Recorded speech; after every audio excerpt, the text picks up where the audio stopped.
Most people assume silence is the best environment for focused thinking. Empty room, no distractions, just the work in front of you. But when a room goes completely quiet, the brain doesn't settle. It becomes more alert. Every small sound, a door, a passing car, the hum of something electrical, gets noticed. And when there are no sounds at all, the mind starts generating its own. Thoughts get louder. Attention starts drifting toward anything that moves. So when someone reaches for music before sitting down to difficult work, it's not avoidance. It's the brain seeking something it needs, a stable, consistent sound that gives it something to hold. Once that's in place, random interruptions lose their pull. Not because the music blocks everything out, but because the brain stops treating every unexpected noise as something worth investigating. The music provides a baseline.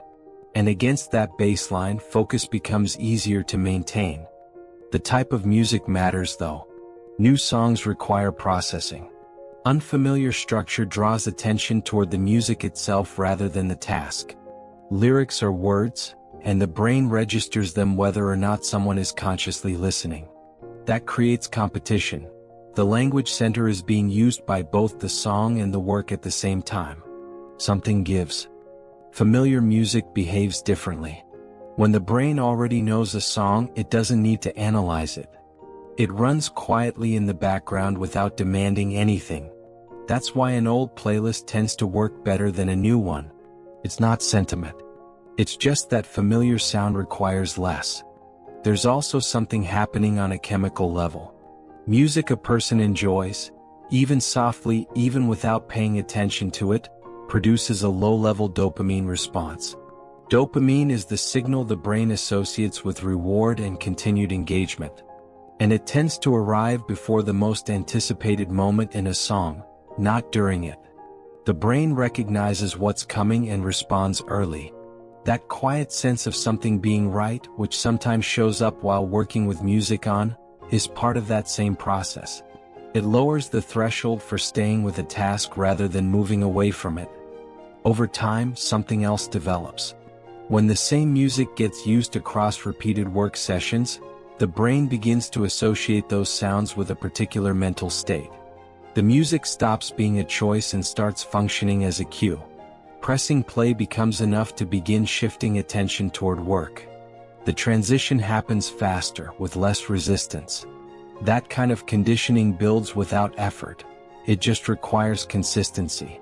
But music doesn't help in every situation.